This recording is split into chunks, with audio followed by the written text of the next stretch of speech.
Pop Jedi. I'm, of course, Rob DiLauro. With me, as always, is Miss JennaSayWhat. Jenna, what's going on? Not too much. Just stoked to talk about this movie.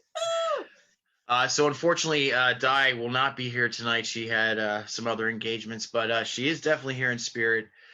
So we got a couple things to talk about before we get to Top Jedi. First of all, again, guys, want to thank you all for your continued love and support. We really do appreciate it. And when it comes to love and support, this is kind of crazy. But we ended up promoting this episode on Instagram the other night, and apparently Bloodsport himself, Mr. Idris Elba, Mr. A plus, is paying attention to our show, which is absolutely insane. For being only 25 episodes into the show, it just shows us that we are on the right track when it comes to planning and, you know, the way the show works. So, Mr. Elba, thank you very much, and we hope that you actually enjoy the actual review when it comes out. So, Jenna, you actually had a pretty wild weekend this week. You attended a con and did some judging. Yes, I did. And I actually, instead of wearing Harley to this con, I decided that I was going to wear Zeitgeist to this con, which was the poor soul that died in Deadpool 2 per the wood chipper. So, but I put together this cosplay because mask, pockets, like flats, oh my, like the whole 9 yards. And I went, had a blast. We had some amazing contestants. Our first, second, and third places, they did incredible work. So I'm very proud of them. Well, let everybody else know why you decided to play that character. Tell people how you feel about Mr. Bill Skarsgård. Hello, Bill. I love my Pennywise. Oh my God. I love Bill Skarsgård in any iteration, like everything. So whenever he played that role, I was like, man, I'm going to cosplay this one day, aren't I? And then I ended up pulling it together because I go to Dragon Con every year. So they're doing full mask mandates during the con. So I was like, I guess this is my sign to cosplay Zeitgeist. So now I officially have 2 Bill Skarsgård cosplays in my closet. So I have basically, Harley-wise, and I have Zeitgeist now. So basically, in layman's terms, guys, she thinks Pennywise is hot. Would you like a do. balloon, Mr. Pennywise? Oh God, I would crawl down that sewer in like 2 seconds. You couldn't stop me. Take off. Just slide. Something for everybody. All right, guys. Well, listen, we're going to get to Top Jedi here. So, very weak news week this week, unfortunately. So, Jenna, what is going on in Top Jedi this week? So, we have a new anime coming out, which I am like super stoked about. It is called Dark Squadron, and it is put on by Sinistar Pictures, which is, and I think this is absolutely precious, but it's Zoe Saldana and her 2 sisters that run this company. And I love that, like a family making a business together, and it's working out, and they're teaming up with Crunchyroll.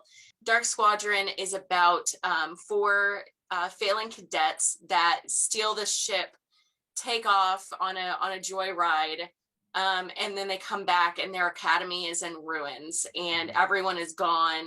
And so they're kind of like these misfits that have to like figure things out as they go. They're very inexperienced. So I think it's really exciting to see that she's also now tapping into anime. And I'm really stoked to see it. I think it's going to do really well. So next in Top Jedi, we actually have some really awesome Buffy the Vampire Slayer news. I'm a huge fan of Buffy. You know, we all know about Joss Whedon. I get it. But, you know, there is a way to separate art from the artist. And for me growing up, Buffy was, you know, like inspirational and just incredible in so many ways. And I just love that entire world. And so we're finally getting a new Slayer, but it's in book form. It's for young adults. And it's actually coming out next year. It's from the it's from the Fox arm of Disney. And it's going to introduce Willow's daughter, teenage daughter, who's half witch and half Slayer, to the world of Sunnydale. Now, the question is, how is Sunnydale not a crater? I don't know. Maybe they moved it next door. Maybe we'll find out. Who knows? But this is awesome because, in this actual story, Willow is still around, kind of mentoring her daughter into the dark arts and stuff like that. So there's a chance we can get a new Buffy. That would be awesome. Yeah, have that continuation so cool. of the story. Mm-hmm. And you know what? I wouldn't take it that Disney wouldn't try to do something of that nature. Especially owning all the Fox properties. Jenna, what's going on in Top Jedi? So we have our Gomez Adams now. Mm-hmm. Louise Guzman has taken on the role, and I think that it was a great casting. I hear that he is just an absolute angel of a person. So I don't think it could have happened to a better actor. I am happy that they are going with a Hispanic actor, because I know that there was some talks about, oh, well, Gomez is white. It's like, look at the name. Let's. So I'm really happy that they are placing him in the role. I think that he is going to do amazing as Gomez, and I am thrilled to see this movie come to life, and I'm really stoked. I'm so happy for him. Yeah. So this Netflix show that's going to be produced and directed by Tim Burton, which is pretty wild in itself. I'm stoked about that all on its own, but yeah, it just seems like they're taking the route of Raul Julia, as Gomez, as opposed to John Astin from the classic show. As you said, the Hispanic angle, which absolutely makes sense.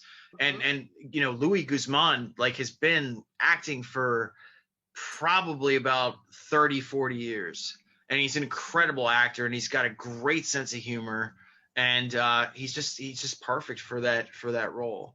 So next in Top Jedi news, you know what? It was mainly it was just introducing you back to the world, because we have not been in Stranger Things territory for well over a year.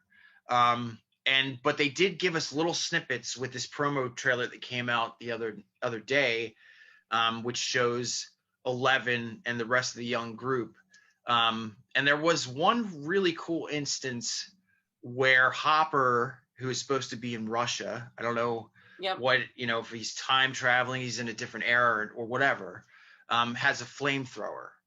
And I'm thinking, and we're going to posit a theory here on Top Jedi, that this is actually going to be their homage to John Carpenter's The Thing. Oh, I like that theory. Yeah, so Hopper basically becomes McCready, you know what I mean? And maybe there's a Demogorgon running around, the installation or something.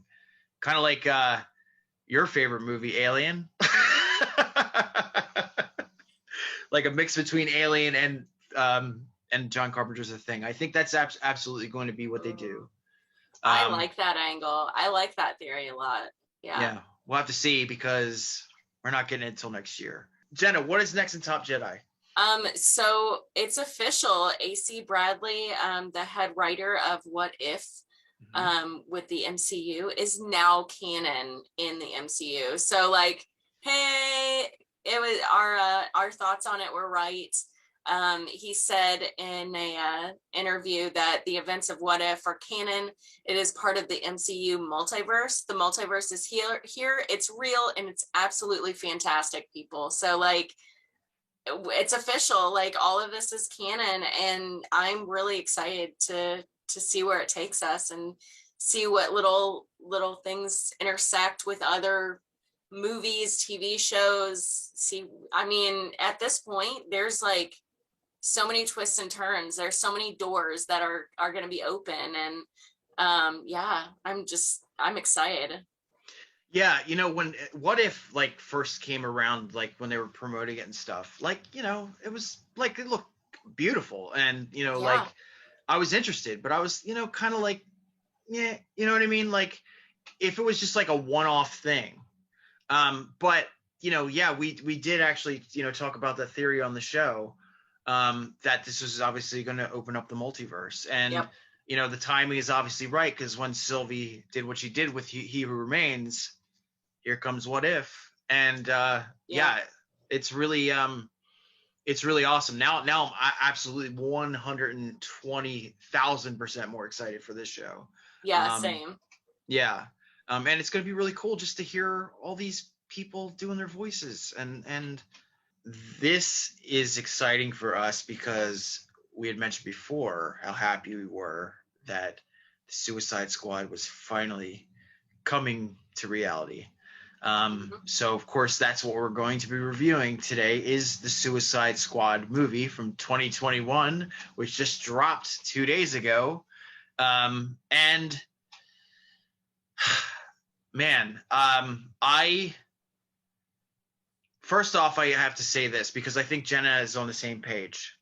I absolutely adore Suicide Squad from 2016. Yep. There's so much that I love about it, especially the director's cut of that movie. I love the setup. I think there's a lot of character development that a lot of people don't really mention. And it just holds up for me. And I honestly, like, I don't know, from what I saw, like, I really like Jared Leto's Joker. I do too, and everybody, like, I know that that's gonna get people being like, oh, how dare, but it's just, I mean, we like what we like. And but we're not talking about 2016. We're talking about the Suicide Squad by Mr. James Gunn, written and directed by Mr. James Gunn. And I will say this before we start. James Gunn, not necessarily a huge part of my life, but when I first started in this business, I was really good friends with Mr. Michael Rooker, Savant himself. And I'd known Michael for years. I actually remember I had a conversation with him, and it was just me and Mike on the phone, and he was just like, you know what? He goes, you're like, our friendship reminds me of me and Jimmy. Like Jimmy Gunn. Yeah, so that's crazy. But I also actually got some career advice from James Gunn around the time I think Slither had come out. AKA alien porn. Yeah, oh yeah. And he just basically, like, kind of gave me a guide, like, this is why we're doing Pop Jedi right now, which is interesting because I gave myself a certain window of like 10 years or more. And I felt like if I was stuck in a rut, I was going to kind of, switch things out. And James Gunn was the person to tell me to do that. So that's why we're on this show. Thanks to Mr. James Gunn. So he has so much more to do with this show than just the review itself. Because you have to remember, aside from all the, magnificent visuals he's given us, the characterizations of characters that nobody really cared about at a certain point, all the beautiful things that he's done, James Gunn, by all accounts, has been part of the horror genre for many, many, many, many years. Yep. An indie director, just a very visual guy who's very open to his fans. This is a person that literally started at Trauma with Lloyd Kaufman, which, of course, Lloyd Kaufman was in the bar in the Suicide Squad. So James Gunn never forgot his roots. I don't know. You know what? I don't really have anything really negative to say about this movie. Just want to say to you guys as well, we don't care about scores and don't care about numbers. Okay? This is not that kind of show. There's plenty of shows out there on YouTube you can get that information from. We're not going to slam this movie. It's not going to happen. So, over Jenna, my dead body. So, well, Jenna, what did you think of the Suicide Squad? Oh my God. It was amazing. Like, I really enjoyed it. I enjoyed it. Like, I mean, he went straight in for it, like, right out of the gate. Like, there was nothing, like, it was just action right out of the gate. And I thought it was such a good film from start to finish. Like, I felt that it gave all the characters enough development, the characters that stuck around, enough development. It gave a little bit of, like, information about, like, the characters that all died, but I felt like it almost kind of had like a Deadpool feel to it. The entire way through. especially with like the team that is in with Amanda Waller. Like, Mm-hmm. I love how they gave all of them personalities. Yeah. And it just it kind of made me feel of like Deadpool's like crew that's kind of in the back end, like his best friend and you know, bartender and like all of this and that, like all the characters that surround Deadpool and are kind of like supporting characters of him. I felt like it kind of had that vibe to it with that group. So I mean, man, like I know we're gonna get into it piece by piece, but like, whew, it's a lot to unpack, and it's so good, so good. Yeah. Actually, I know I've been paying quite a bit of attention to James Gunn's interviews and stuff, and he said obviously one of the main inspirations that he received, because I'm a huge fan of classic movies as well. He got a lot of inspiration from The Dirty Dozen, was one of the films, and then another film called Where Eagles Dare with Clint Eastwood. But the interesting thing is, when I was watching this film, I felt like I was watching an 80s TV show, like the A-Team. You know what I mean? Oh yeah. That's what I felt. It kind of had that covert, kind of Mission Impossible, type feel to it. But it also, kind of felt like, I don't know, kind of Inglourious Bastard-ish in a way as well. Yeah. It was just so well done. And the interesting thing about it is there's so many pieces to that puzzle. Yeah. You know what I mean? And it could have been an absolute mess if somebody had just put them together the wrong way. Yep. And like from the comedy angle to the violence angle to the war angle, to the obviously like, kind of socio-political undertones within the film. Yep. With the, Corto Maltesians. Yeah, it was wonderful. I had such a great time, and it felt like a ride. And honestly, I haven't felt that way about a movie in a very, very long time. Mm-hmm. So let's talk about, we'll call it Squad A, which is obviously the team that actually goes in, basically the beaches of Normandy. Yes. So was there anything that was alarming to you or surprising that happened with that particular team? Yes. Like how quickly everyone was killed off was insane. I was expecting Boomer. I was like, oh no, but I can't take credit for this because it's like a friend of a friend that said this, but his arm is still like okay, and they were like, what if it's like a boomerang, it comes back? And I was like, oh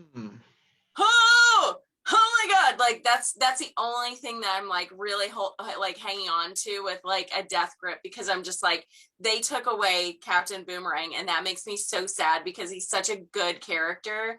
And like you can tell that Harley and him have such a good rapport because she's like calling him Boomy, and he's just like happy about that. Like it's not anything like she made up a nickname and he hates it, like she did in Birds of Prey, with Romy. Yeah, well, she actually turns around at GCPD and she goes, I know that guy. Yeah, and it's Captain Boomerang on the wanted poster. Yep. And so I feel like they have like a connection and stuff, and I do feel like it probably played a huge factor in with Harley, where she lost so many friends of hers. But yeah, during that scene, like I was really surprised that they killed off the Weasel like right immediately then and there. I was like, Jesus, like they went straight for it. And then like I didn't expect it to be like a bloodbath right from the get-go. And like the entire time I'm watching Harley's like little picture, making sure that she's still alive, like while this is going on, they're doing shots of like the command center, and I'm like, she's still okay, she's good. But like, oh, what I was mostly surprised by that, when it comes to that team, not just Boomerang, but Flula Borg has been talking about playing Javelin like all over the place, and all the work that he put into his body for the role. And I was really just shocked how fast Javelin got like murked. I know. I was not expecting that whatsoever. I expected it to be like at least a little bit in. Mm-hmm. I mean, we kind of all knew that Javelin was going to be, you know, killed off. We kind of had that hunch because we see Harley with the Javelin and the previews. Mm-hmm. But yeah, the fact that I really expected him to last longer because of, you know, how much work he put into himself and how he was really blasting it all over. And like, it's like, hey, I'm going to be Javelin, dead, like immediately. And that's, of course, where we get the wonderful thing that happens where he's saying his last dying words to Harley, like, you need to do, and she's like, to do what? You know, like, she's freaking out. Yeah. She's smacking him in the face. What am I supposed to do? What am I supposed to do? Like, yeah, I loved that part because she just, like, I feel that, like, that would probably be me too, because I'd be like, do what? What am I supposed to do? Well, when it comes to Squad A, when we actually get into the helicopter, I thought it was really cool because it was saying that they were trying to stray so far away from the 2016 version, but it's very obvious that once Harley comes back into the fold, this is her second time around. Yeah. You know, so she knows, you know, Boomerang, and she obviously knows Flag, and we'll get into that in a little while because there's some really deep chemistry between those two in this movie. Yep. I caught it. Oh yeah, it's very obvious. Mm-hmm. So let's talk about Squad B. And of course, we're introduced to Idris Elba. I thought the thing that was mostly the coolest thing about Idris Elba's introduction is that Will Smith's Deadshot was, you know, obviously like he was doing everything for his daughter. And I think the thing was really fascinating was this was the exact opposite. Yep. And he thought his daughter was like a complete and utter, you know, like idiot. You know what I mean? Yeah. And they're yelling, "Fuck you! Fuck!" You know, like it's crazy. Yeah. That was nuts. And I'm like, should I be laughing at this or like is this a serious moment? Because I don't know. For some reason, I thought it was kind of funny. It was, yeah, because it's just like it shows you how deep their like aggression is towards each other. Like it shows it right out of the gate. Mm-hmm. Yeah, and of course, you know the situation of, you know, you're not my dad. I think you're a piece of shit, and you've never done nothing right in your life. Yep. You know, and then of course it was also mentioned like earlier on, because it is in the comics that. Bloodsport actually shot Superman with a kryptonite bullet, and he was in the ICU for it, and that's why he's in Belle Reve. So we're introduced to this new group with him. What was the most exciting, you know, when it came to this, you know, this introduction to the new characters? So I went in with like I wasn't sure if I was gonna like Polka Dot Man, and I wasn't sure if I would like Ratcatcher, and those two ended up like I love them. Like I was not expecting that. I always kind of figured that I was gonna like King Shark, just because of like the TV show. I figured that they were gonna like they went a different route with him, but I thought that his character development was adorable, and I feel like he's like a little kid inside, and he just I don't know, like Ratcatcher, her sleeping all the time, like that resonates with me so deep because I'm such a sleeper, and the fact that she's such a heavy sleeper like I am, and King Shark is just like, I'm gonna eat her, like everybody's like, what are you doing? Like, and she just sleeps through the whole thing. Mm-hmm. Like I felt that so deeply in my soul. Like I was just like, yep, that's me, girl, that's me too. And I just thought it was like a cute moment with her and King Shark where she's like, would you eat your friends?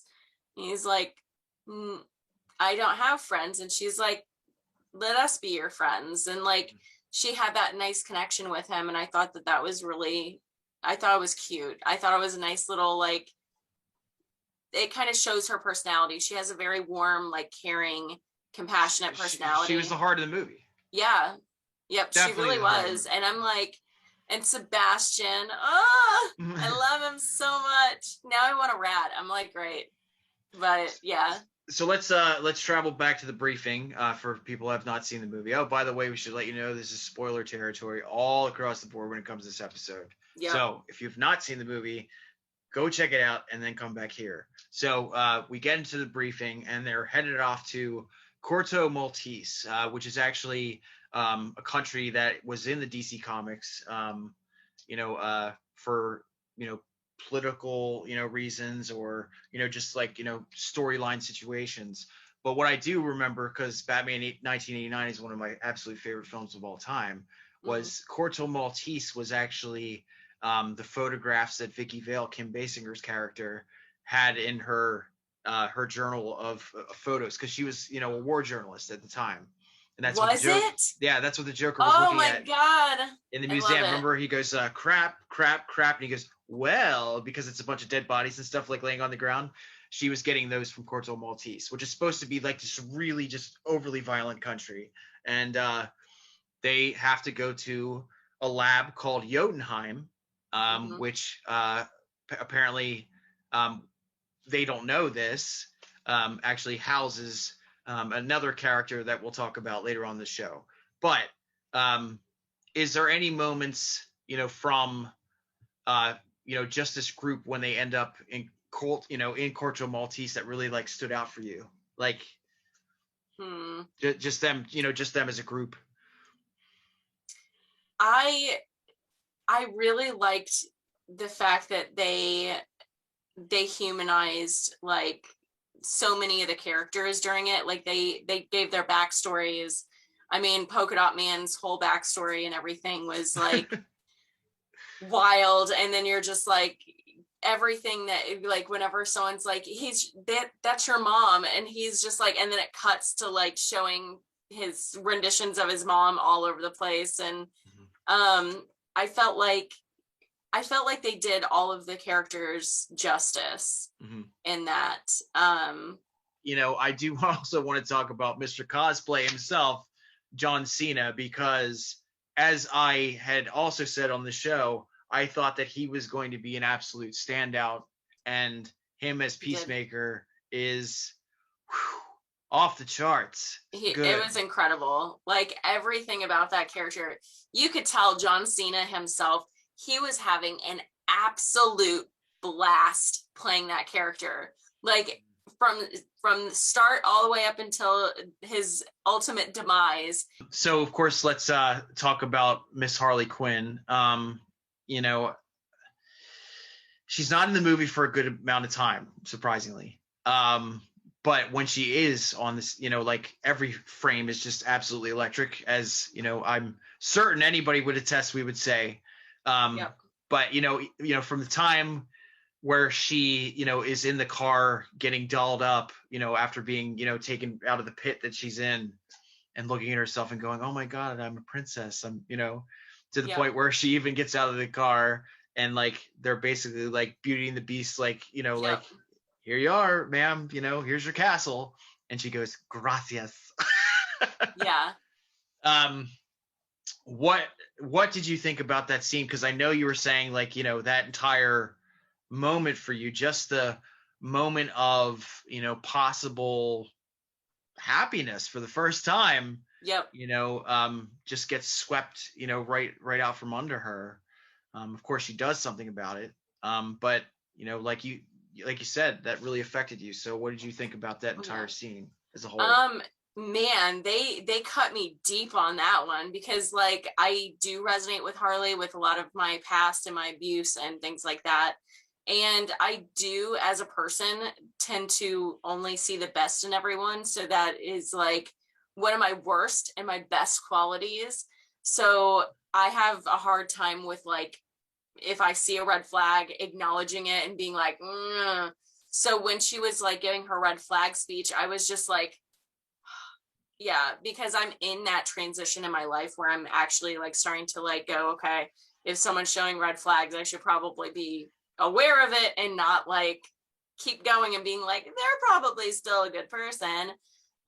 So when she was saying that, it cut so deep, because it was just like, it resonated with me currently at the moment. And it was just, man, it's like, Harley, did you have to go so hard on me? Like, did they have to come for me like this? But whenever it came to like her starting to find that happiness, and it was just like, wow, like I want her to be happy. And, you know, again, it resonates with me so deeply because of my past and my trauma. So having that was just like, wow, like this cut pretty deep.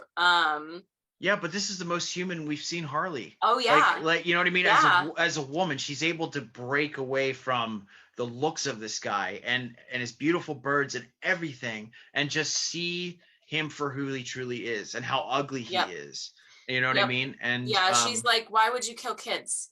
Like, you know, and it was just like, there's so many hard lines us as women will overlook because of, you know, X, Y, and Z reason, because like he can support us, or because, you know, he looks nice, or because of whatever. And we overlook a lot of those issues, those red flags. And she put in the spotlight that, no, like, this is a hard line for me. Also, it's a hard line for humanity. You don't kill kids. This is the line. Like, and I feel like that's kind of a universal line with everyone, you know, pretty much. But I feel like her being like, no, you're not allowed to kill kids. Like, it was a nice, like, this is my line and you're not going to cross it, but also you're a piece of shit. So bang, bang, like just killing him off. And I mean, if he's willing to kill kids, that's a big red flag. Yeah, she basically said, you know, it's a really, you know, really shame to that monster between your legs. Like, you know, your dick's not worth it, dude. Like, you know, you're evil and you gotta go. And I can't get with that. Sorry. Her being like, you know, these thoughts are drained from your head now. Like, she's just like, your head is empty. Like, this is the most beautiful you ever looked. Yeah. Yep. And I thought that was like absolutely incredible of her just being like, no, you're an absolute monster of a human being. So nope, see ya. Like, well, let's talk about the kills. Is there anything that like stood out when it comes to the kills? You know, once we get to Corto Maltese, I think my favorite moment was when they kill every single freedom fighter, and oh my god, I like, oh, and he's just like, and he's like, they're just competing with each other, just to, you know, to brutally murder every single person. And I think the one that really got to me was the guy that was sleeping, and when Peacemaker just goes, yeah, that was pretty nuts. And then like, why did no one tell me that you guys were here? And then it's just like, oh my god, like those two were so obsessed with outgunning themselves or outgunning each other that they killed everyone without question.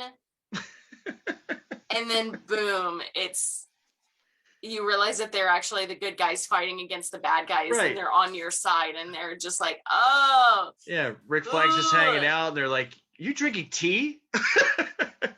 Yep. Yeah. That was awesome. But is there any kills that like stood out for you in this movie? Because they're pretty damn brutal. God, it was like, I'm certain, you know, because we have to talk about this, and this is something that James Gunn has been talking about till he was blue in the face, was that the best scene for him was that 5-minute fight scene between Harley and, you know, the rebel group, where she's just like lacing into them. Yes, I loved that. Uh-huh. I'm so glad that they gave her that fight scene. It was just so good. It was so good. Yeah, you know, what's interesting is, you know, like after she, you know, does what she does and she's getting tortured, you know, the one thing she's singing is, I ain't got nobody, you know. Yep. And you know, again, like, it's just, oh man, I just want, Margot needs Ivy in her life. Are you paying attention, please? Warner Brothers, DC? That's what she needs. That's her happiness. That's her warm spot. We need to see that at some point. Yeah. But yeah, you know, like the interesting thing is So she gets out of the lock, and of course, you know, she just goes like ape shit on these guys, and like just using acrobatics with guns, and she's just spinning around. But the thing I thought was really cool, obviously, was, you know, she's seeing flowers, instead of blood. And I think I don't know if I'm right about this, but I think it's just like she's so joyous about the death aspect of it. Yeah. That's just beautiful to her. Yep. Yeah, I thought it was done.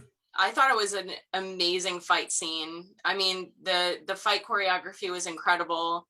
I loved how like agile she was, and how she just like she flowed so well. It was almost like a dance, and I thought it was great. I mean, there's not anything bad that I could say about that scene, just because it's so beautifully done. And I do like the fact that James Gunn, like, I noticed it, but like whenever she's standing outside that room, there's still flowers like falling in the room. And I thought that was a nice touch, where it still has that, you know, where it's still that reality in her head, where that's what's still going on. Like that blood, it's like flowing on the ground. It's all floral. Yeah. Yeah. So let's talk about her relationship with Rick Flag, because, you know, I mean, it's very obvious that they have a very deep friendship, which is really interesting, because of course, you know, we see in Suicide Squad where they're sitting in the bar and she's like, "We don't want you here," you know. Yeah. And of course, you know, that changes, you know, at the end of the climax of the film. But yeah, it felt like there was some fireworks going on between those two. Yeah, and especially whenever he died, you can see that it pained her.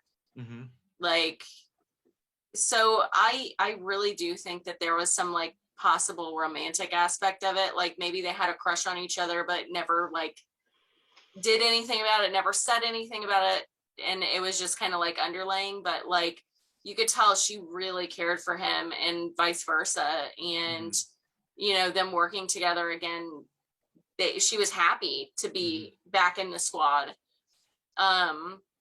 despite being, you know, caught again and arrested for, what was it, speeding in a building. I think she said like speeding through a building. And yeah, so she was just happy to be there, and I feel like their dynamic showed that he was also happy that she was there. I feel like he probably felt safer with her around, especially with the crew that he landed on the beach with, knowing that Harley had his back.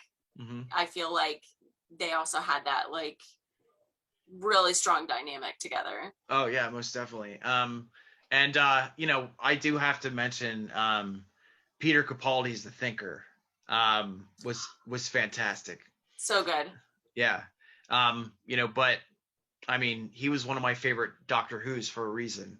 He's just so actually one of my favorite moments with The Thinker was when John Cena is literally smashing his head into the security thing. He's like, "Son of a bitch." Yeah. I laughed so hard, because like the dude is so violent that he literally has to just hit his head into something just to do it, you know? Yeah. So of course, we find out the secret of Jotunheim, which of course is Starro, which is a character that James Gunn had said he was actually afraid of when he was a kid reading comics. But yeah, what did you think of the whole Starro angle? Oh, like that thing freaks me out. So I totally understand why he was scared of it as a kid. Like, because again, it goes into the whole fact that like zombie stuff, like zombie, Borg, Starro, like that's all in my wheelhouse of like I just don't touch, because it scares me half to death. And I think it's because of the losing yourself, losing power, being forced into this like whatever thing, whether it be, you know, you're a zombie and dead and you're just walking around being driven by like eating people, or, you know, the Borg being, you know, pushed by the collective, or this is very much Borg related as well. It's very collective, and it's just, no, it was too much. Like, I was just like, no, I don't like this. Yeah, So but yeah, Starro he's freaked so me out bad. he's so adorable though. Oh no, it was. I want a plush of it just to squish it, but like past that, man, I was just like, no, I don't want zombie stuff. So like We would be hard pressed not to mention our favorite Suicide Squad member, Milton, the bus driver. oh, Milton. I like uh I just think it's funny that he followed them the entire time. Like, yeah, and then like I resonate with Polka Dot Man now. I didn't think that I would. Like him and Ratcatcher, I realize how much I resonate with them too. So I almost feel like if you were to make a Jen like shake, you would put like some Ratcatcher in there, some Harley in there, and some Polka Dot Man, because like I would have been absolutely distraught, being like, you guys didn't know that there were the bus driver Milton, like, and I just he's so kind and caring. mm-hmm. Like as a character, he seems very kind and caring, and like whenever Milton dies, he's just like completely beside himself, being like, he was with us the whole time. Yeah, and just everybody like, else is like, "Who's Milton?" I don't, Milton? I would have remembered a Milton. That's a very uncommon name, and I'm just like, oh my god, mm-hmm. no. I mean, that's probably the most devastating death in the movie for me was, seeing Rick Flag, get taken out the way he did. And I, the thing I love the most about, seeing fan reaction online and stuff is that Joel Kinnaman, I never had an issue with him as Rick Flag. But, a lot of people didn't care for the Suicide Squad or Suicide Squad 2016. Really didn't care for that character. He didn't really have a lot of meat to him. They thought that this one really did him justice. You know what I mean? And I was really happy to see that. I was just really happy to see all the redemption for the most part that happened, online for these, for these characters and these actors. Yep. So of course, Ratcatcher 2, she shows her true power, which of course that everybody, has the ability to be a superhero, even the rats of Corto Maltese. And the rats come out in droves because, of course, there's more rats in the world than there are people. Yep. And it was really fantastic.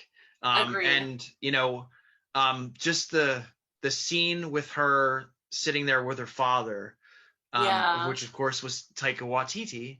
That was a very touching moment. It was so touching, and it really gave her character some serious depth, and it made you just absolutely fall in love with her.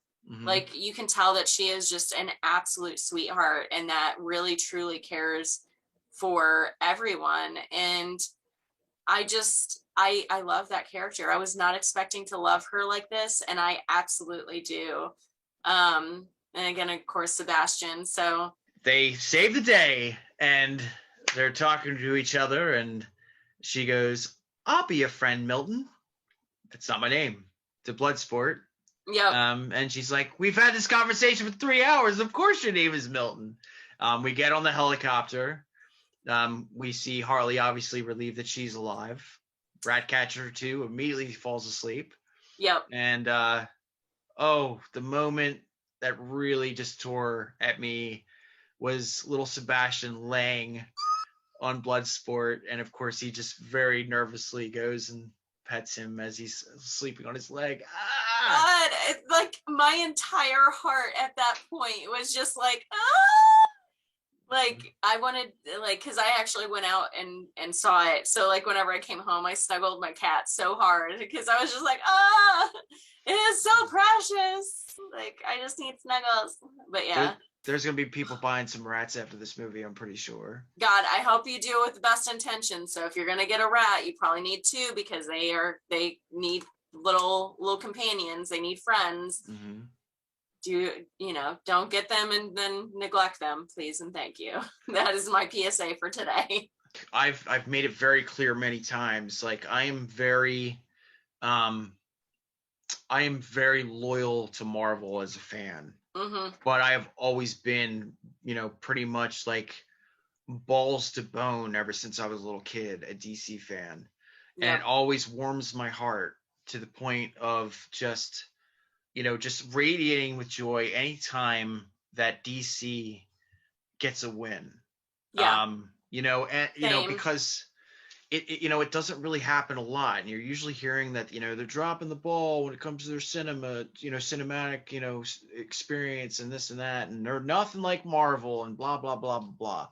But this, I'm happy to say that for the most part, I hear a lot of people saying that it's probably one of the best films in the DCEU, aside from maybe like Zack Snyder's cut of Justice League or something like that. So Yeah. so yeah, it's really awesome that it's getting the love that it's getting. I felt like I just felt like filled with life. I love these worlds and these characters so much. Mm-hmm. And it's so great that Harley, herself continues just to get, so much depth and vindication. And, she's just like, there's so much room for her to evolve. And, Yes. before we actually leave the show, the most interesting thing is James Gunn never saw Suicide Squad 2016. He just knew Harley, the character, so well that Yeah. he wrote her that way. Like he Yeah. knew from the comics, that was, the kind of character she was. And that was Mm-hmm. the emotional damage that she was dealing with. Yeah. God, it's so Yeah, good. he nailed it. I mean, as if any of us really had any doubt. I mean, he is such an amazing director and he knows what he's doing. And man, he just he hit a home run with this one. Most certainly. To no Yeah. surprise, honestly. With that, guys, this is the end of the show. And we just want to say really fast that we got a lot of things in the works when it comes to conversation. We are actually looking into building our entertainment website. Mm-hmm. And unfortunately, I don't know if this is factual or not, but we were actually going to build our own channel. So if you guys are fans of the show, we will have that information throughout social media, all the moves that we decide to make. Mm-hmm. But if we do, we just want to thank Comic Book Movie and Nathan Best for housing us, for having belief in us, and supporting us on this particular channel. And we're going to be friends till the end, guy. Don't worry.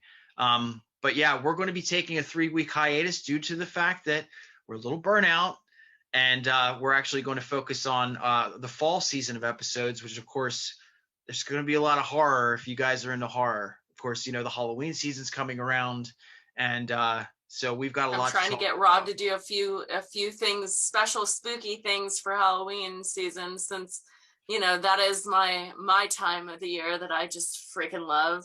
Mm-hmm. Yeah, and I worked in horror for 11 years, so I got the bug too. So Yep. we're definitely gonna get some horror in here for you guys. So we're gonna take that 3-week hiatus. We're gonna come back and we're gonna have some great shows for you guys. Hopefully Di will be back with us, but thank you again, for all of the support when it comes to this show. From the moment that, we did the Army of the Dead episode and half the cast was actually paying attention to the show.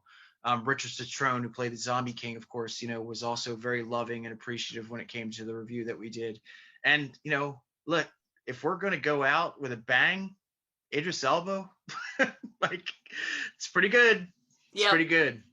So, guys, all we have to do, all we have to say to you is, if you have a passion, if you have a dream, don't let people say your fandom is, not worth it. It's not worth your time, or, it's not going to get you anywhere. Do whatever you're going to do, be it writing or painting or writing comics or whatever it is. The dream is real and is absolutely worth it. So go chase it. Thank you very much. We'll see you in 3 weeks. Talk to you soon. Bye-bye. Bye.